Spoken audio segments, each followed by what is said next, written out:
Hi everyone, my name is Megan and welcome back to What's Your Why. Today's episode is going to be taken over by the amazing Fionn, who is just such a lovely down-to-earth person. In this episode, Fionn shares many different parts of his journey in life, some being his journey transitioning from female to male and what it's been like living with gender dysphoria. He also touches on some of his passions in life, like working towards getting more of the minority voices heard in life, in society, and he's just such a powerhouse and I can't wait for you all to watch this video. So sit back, relax and enjoy, and I'll let Fionn take over. My name is Fionn. I just turned 24. I'm from Clondalkin in Dublin. I'm bi. I identify as female to male, transgender, so it means I was born female, I identify as male. And in regards to the whole transition thing, I've had top surgery, I've been on hormones for 1.5 years now. And things just about myself, regardless of the whole trans thing, is I'm chill. I studied culinary entrepreneurship. I am the vice president for welfare in TU Dublin Students Union City Campus, and I'm happy because that's my job now. I get to help people. I get to be a voice for people, which obviously now I get to help the students as well, but I get to help my minority of students. And then I work in an ice cream shop. Bit of a change up on the weekends. Full-time union activist, part-time scooper. But I've made friends for life in both of the jobs, you know. I mean, they're both supportive of me. And the first one you were talking about, because I can hear that it's so important to you, like, why is it important to you? Well, it's important to me, not only because now the whole thing about me being trans is in my whole kind of life. I'm a big thing for like sexual health as well. Like, I mean, like, you need to look after your sexual health. Your mental health is a big thing of mine as well. So like being the person who can you can go to as like a stepping stone or like a pathway and see like, this guy is hopefully relatable, you know, like he can help me out, he can, you know, point me in a direction, you know, be a voice of the little people, you know. In first year I had every welfare officer since then. It's been amazing, and even other officers, and I just remember being so like inspired by them, and I was like, right, I want to do this and I want to put my own twist on it. Why is it important to make it your own and put your own twist on it? Well, I think at the end of the day, you're your own person. No matter anything you do in life, that's what's going to make you stand out. If we were all a copy and paste of each other, we'd be extremely boring. So I think you need to like change it up a bit. And you said at the start of that, like, every person is different. Give us a sense of the person that you really are. I am an empath. I am emotional. I feel for others. But I'm a hard worker. I'm independent. I'm quite honest, but again, caring of others, that I'm not going to hurt somebody. I'm going to stick up and say facts are facts, but also make sure that you're aware that like your feelings are valid and I understand them, you know. I think I'm a bit of crack as well. Like, I mean, there's no room that's ever left too quiet when I'm around, so I'll take that with great pride, you know. But I'm not saying I'm going to be on the Apollo anytime soon with Jimmy Carr or whatever you said. Not everyone is an empath. Not everyone wants to be the voice of people that aren't heard. Like, where does that come from in you? A lot of hurt, definitely. I mean, you have to. There's no point in me sitting here saying I had it easy. I definitely haven't. But a lot of learning, we'll say, a lot of time to myself. What are some of the learnings that you've gone through that have shaped the person that you are today? Okay, there's loads. Jeez. So one big thing was when I was 17, I got in a relationship for 4.5 years. I identified as female at the point, but I kind of halfway through the relationship, I told him I was trans. I knew I was trans. I also knew when I was 14 I was trans. But he was bisexual and he was okay with it, but I was a straight girl. And then we were in a relationship and I said, look, listen, it is what it is. I'm going to start transitioning slowly. And then he was like, that's fine, it's cool. And then we broke up. Changed my process of thinking because I was quite dependent on him and he was quite dependent on me. And now I kind of know that you have to be kind of, in the way I think of it, is it's two individuals coming together. It's not half and half, you know. Like, there's a story that Plato says where Zeus had people down on earth and he split them in half and they were looking for each other's half. And they went through each other's life looking for each other's half. But like, that's a beautiful story and a great context, and people are like, oh, I'm looking for my other half. But it really should have been like two separate people coming together, you know, not halves of each other. And that's something he kind of said to me at the time, like, we shouldn't be so dependent. But then I realized as I went through college, someone read that to me and it just stuck with me and it resonated with me. And that kind of how like changed my ways of speaking through life. And that's something that kind of I've learned. That was a big thing for me. and that kind of shaped me now over the past kind of 3 or 4 years. It also was a big thing for me to come out as trans. Obviously, that shaped a lot of things, a lot of perspectives. I'd love to get an insight into what that journey was like for you. Of course. So obviously, you know, the whole stereotypical growing up playing with boys. I had a very stereotypical kind of, you know, she wants to be a guy or whatever kind of thing. I was about 14 and I had a laptop, and I was like, yeah, I googled it, you know, what's it like, you know, girl, want to be a guy. And then transgender came up and it clicked with me, and that was like one of the first things I looked up, and then I was like, right, I'm trans guy.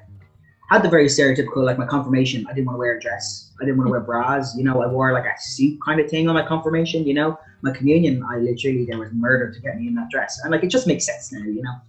But then when I was 14, I kind of suppressed it, and I was like, nah, I know what it is, but I'm not going to do it. In secondary school, all my friends were lesbians because they dressed a certain way, and I was like, unreal. But I liked boys at the time, you know, and I was like, no, I like boys. And I was very much like, everyone's like, you're a lesbian. I was like, no. My whole family's always going to be a lesbian. And I was like, no, I like boys. And then it got to about when I got in a relationship with my boyfriend at the time when I was 17, people were like, oh, well, you look like a lesbian. We're kind of, you know, it was a very thing. And when I came out to my family when I was like 18, my mom was like, no. She was like, no, she's not get out. No, not for me. And I understand that she was scared, you know. I moved out and I eventually found a place in Smithfield with a mate of mine at the time. I lived there for a year. My relationship was rocky, you know. I mean, like it was. Like, I get it. Like, you know, she was scared, you know, and the whole stereotype of I'm losing a daughter, you know. I feel like she's dead, you know. I got that a lot, from a lot of people close to me as well. It really figured out who was close to me, you know. Yeah. What was it like for you, like seeing some of those reactions? It was terrible. It was heartbreaking. That's it. You have to like figure out what you want to do, like where you want to live. And it was safer for me to live with a mate of mine. But I was kind of like homeless for a little bit, and I kind of didn't say anything to anybody. Like I slept in a mate's house here, I did this, I did that, you know, couch surf for a little bit. And I lived with my aunt, and I'm still there to this day. Like some members of my family think I'm still going to come out as a lesbian, you know. Got gender dysphoria is my main issue. So I'm like, oh, well, you know, not anytime soon, you know. I've had top surgery, I'm on testosterone. You see, I've got this disgusting neck beard kind of thing going on, and they're still waiting for me to come out as a lesbian. So that kind of stopped for a while because I came out as bisexual recently as well. But I identified as like as a gay man for a very long time because I was so scared to do anything feminine. People don't, you know, they see pink, they think girl, and it's still a thing that happens. But now I'm kind of more comfortable with myself. I'll do whatever I want to do, and I'll like, and I love whoever I want to love, you know. You spoke about gender dysphoria there. How does that impact your life? In my head, for years, I was thinking, you know, male this, male that, whatever. And when it doesn't correlate to basically how I am physically in my body, it makes me upset. Growing up, developing, you know, like chest and stuff, and that was a big dysphoria for me because it basically was like, this isn't something that is stereotypically male. I had a chest, I had wide hips, you know, like that sort of stuff, high voice. And how to alleviate dysphoria would be basically to medically transition, you know, testosterone surgery, the whole thing. That's for me to alleviate my dysphoria. But then there's certain parts of, you know, gender dysphoria that can't be like alleviated. Like, I mean, when I look in the mirror, sometimes I see a girl, you know, and I'm like, and then I'll like nitpick at certain things. But that will probably never change unless I become comfortable in myself, you know. But then there's always going to be doubts. Like I know guys who are stealth. Stealth means basically they don't tell anyone they're trans. I know people who are stealth and they'll go as far as saying, you know, I'm not trans, you know, but they still have gender dysphoria, and it could be like maybe they've had like, you know, maybe they've had like top surgery, maybe they've had hormones, maybe they've had bottom surgery. They still feel certain things about themselves as feminine. It's like a discomfort and a distress because of your identity. But it's, for me, my main dysphoria is it would be my hips, but also the fact that I don't have bottom surgery yet. It's a big thing for me.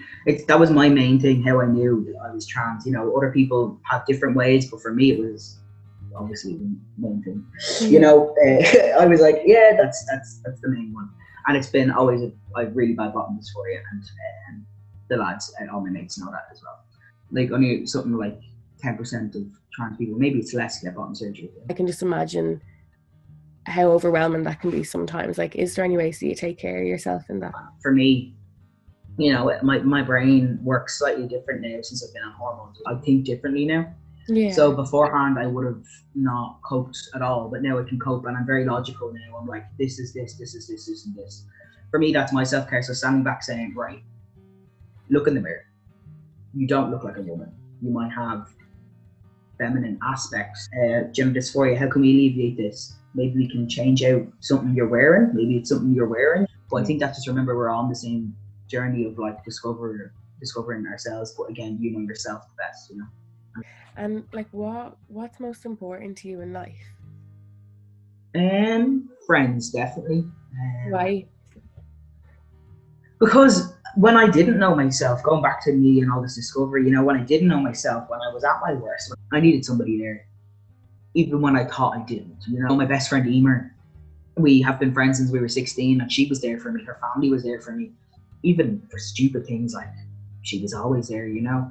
And then I've got friends now who are the exact same. But yeah, friends definitely, no matter what, they're like my rock. What's something that you're proudest of yourself for? Proudest of myself. Oh, okay, hold on. Surviving a pandemic, I think we should all be proud of that. Yeah. Like, Jesus Christ, that's a big thing. Proudest of myself, you know, like, I don't want to say I did this journey myself. I did a lot of it by myself, you know, the hormones and stuff. But I had help, obviously, from friends. Like my mate Dylan came to Belfast with me when I got hormones. You know, Hannah and Daniel, my friends, you know, they helped me learn how to inject them. You know, I had Elliot and Dylan come over to England with me. Emer helped me when I came back, like stuff like that. Great, but a lot of it was like in my own head sometimes by myself. You know, trying to understand it. So what's your why? My why. The reason I'm here, the reason I'm doing this is because I want a platform for people and people to kind of understand each other, to understand me, to understand, you know, the little people, the minority people. And, you know, we're all on this path together and help somebody, just being there for somebody. And because I would have needed somebody there for me, you know.